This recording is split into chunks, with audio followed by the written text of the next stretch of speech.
Oke lo everyone, welcome to analysis dan update lagi ya seputar koin kripto. Dan di video kali ini teman-teman, di sini berhubung banyak juga nih dari kalian yang request seputar altcoin yaitu token atau TokenFi teman-teman. So di video kali ini kita akan bahas nih seputar TokenFi. Dan maybe di next video kita akan bahas beberapa altcoin yang kalian request juga seperti Renzo dan sebagainya.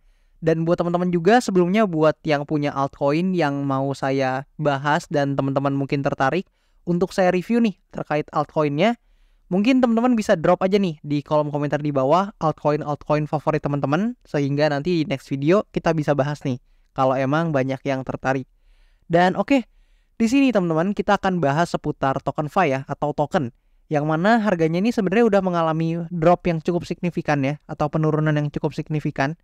Dimana dari titik tertingginya nih, kalau kita ukur dari atas sini lah ya, titik tertingginya, sampai ke bawah, itu token tuh udah mengalami penurunan lebih dari 80%-an teman-teman. Jadi cukup dalam untuk penurunannya. Apalagi buat teman-teman yang beli mungkin di atas nih, di sini, atau mungkin di tengah-tengah sini, itu pasti portofolionya sudah mengalami drawdown yang lumayan signifikan teman-teman. So, gimana kelanjutannya untuk TokenFi ini? Apakah masih menarik? Dan bagaimana kelanjutan dan perkembangannya yang mungkin terjadi di kemudian hari, kita akan bahas nih pada video kali ini. Dan sebelum itu buat teman-teman, disclaimer dulu bahwasannya video ini bukan bermaksud untuk mengajak teman-teman semua menjual atau membeli aset tertentu, dan bukan juga promosi atas aset tertentu. Sehingga do your own research dan pahami bahwa resiko teman-teman akan teman-teman tanggung sendiri apabila bertransaksi di financial market. Dan oke, di sini kalau kita intip sebelumnya dari coin market cap ya teman-teman, atau berdasarkan kapitalisasi pasarnya, untuk token atau TokenFi ini sendiri berada di urutan, per video ini saya upload di urutan 568 teman-teman. Nah, untuk 568 ini peringkatnya cukup jauh ya sebenarnya dari top 100, yang mana menandakan bahwasannya untuk token ini sendiri sekarang ya, kalau teman-teman compare juga dengan harganya, memang belum banyak nih untuk buyers yang tertarik banget untuk membeli dari token ini sendiri. Dan di sini teman-teman, kalau kita lihat dari time frame weekly-nya dulu nih yang paling besar teman-teman, dan tentu seperti biasa saya sudah menyediakan ya untuk area-area penting yang mungkin bisa teman-teman tinjau kalau misalkan teman-teman nanti akan melakukan analisa mandiri. Jadi teman-teman bisa tinjau nih area-area pentingnya dan hopefully bisa bermanfaat buat teman-teman semuanya. Dan di sini saya lupa tambahin ya teman-teman untuk demand areanya, mungkin di sini saya akan coba tambahin supaya memperjelas juga untuk teman-teman semuanya. Nah, oke. Nah, di sini kalian bisa lihat teman-teman bahwasannya TokenFi ini ketika dia listing ke atas, teman-teman, dia ini di sini ya ketika awal-awal listing, mungkin di video-video sebelumnya saya udah pernah bahas teman-teman seputar TokenFi ini ketika awal-awal dia listing seperti apa. So teman-teman bisa nonton juga di video-video sebelumnya, tapi di sini saya recap singkat aja.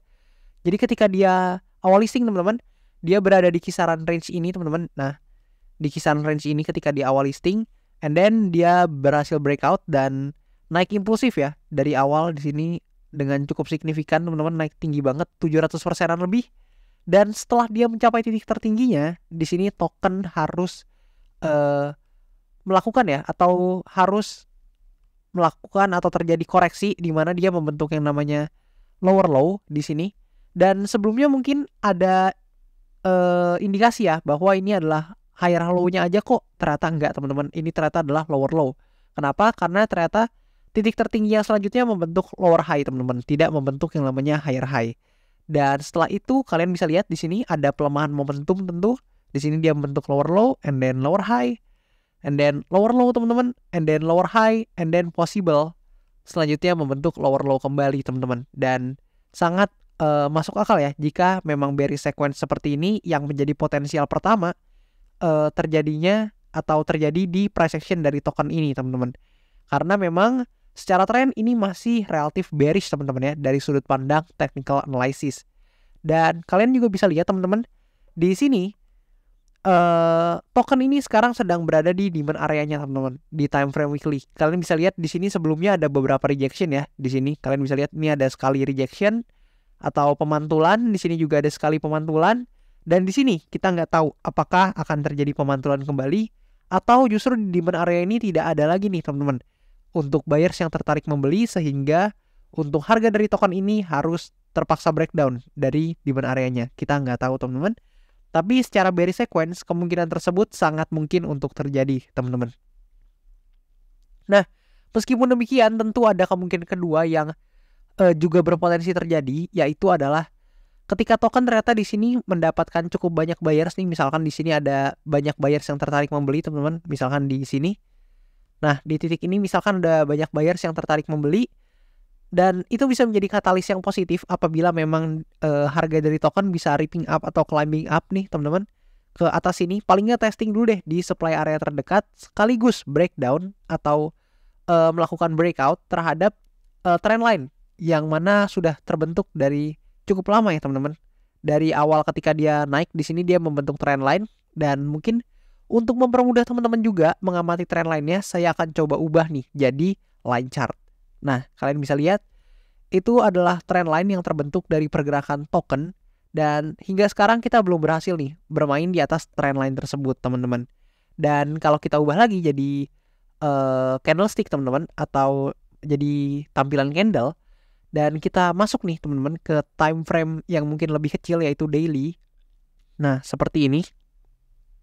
Teman-teman tuh bisa lihat bahwasannya untuk pergerakan dari token ini sendiri itu sekarang sedang berada di tekanan jual yang cukup signifikan. Kalian bisa compare aja ketika dia dapat pullback dari sini, ini dia pergerakannya pelan-pelan teman-teman. Jadi dia naik meskipun lumayan, kemudian pelan-pelan, dan ke resistance-nya kemudian drop dengan cukup signifikan. Nah, kalian bandingin nih kenaikannya yang pelan-pelan ini, meskipun yang di sini ya lumayan teman-teman, tapi ketika di sini dia melambat momentumnya, dengan penurunannya teman-teman, ini langsung langsung semacam satu gerakan lah ya teman-teman ya, langsung turun nih 1, 2, 3, 4, 5 candle langsung turun ke bawah teman-teman. Yang mengartikan tekanan dari sellers itu sangat kuat apabila dibandingkan dengan tekanan dari buyers teman-teman. Di sini juga sama, kalian bisa lihat dia naik lalu turun dengan cukup signifikan, meskipun di sini juga waktu itu naiknya juga cukup signifikan ya teman-teman ya. Tapi makin lama momentumnya makin melemah teman-teman.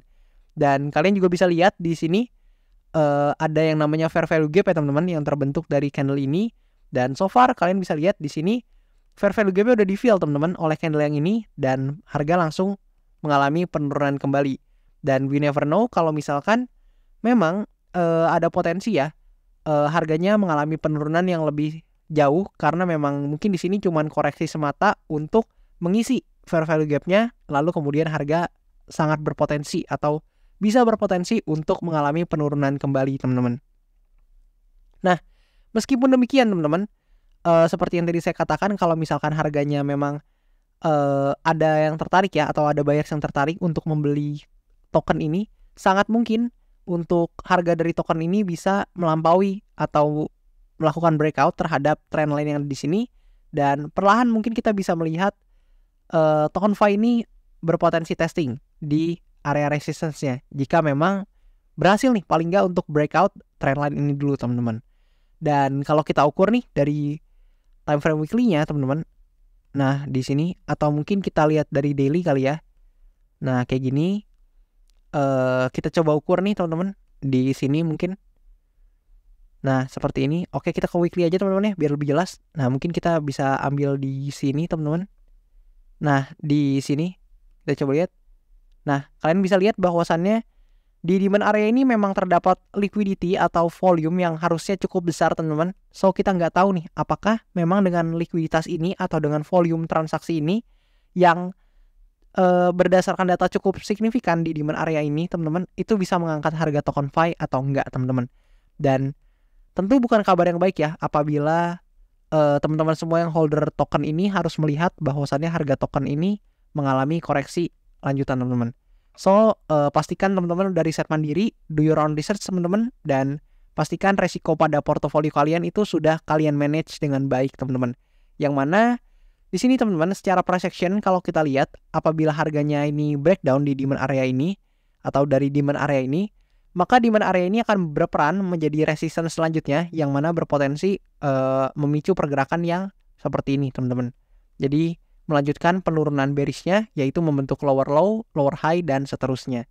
Dan di sini juga secara otomatis ya, apabila token FI breakdown dari demand area ini, maka dia akan memasuki kembali zona harga awalnya teman-teman, yang mana ini zona harga awal sebelum pumping teman-teman ya. Dan jika hal tersebut terjadi tentu bukanlah katalis yang positif teman-teman untuk TokenFi. Dan mungkin kalau buat saya pribadi teman-teman ya, not financial advice, tapi buat saya pribadi sendiri secara teknikal TokenFi belum menarik teman-teman untuk saat ini. Dan mungkin segitu dulu teman-teman untuk hal-hal yang bisa saya sampaikan seputar TokenFi. Dan buat teman-teman yang punya posisi, harapannya teman-teman udah bisa nih manage sendiri dan juga mempertimbangkan resikonya sendiri teman-teman.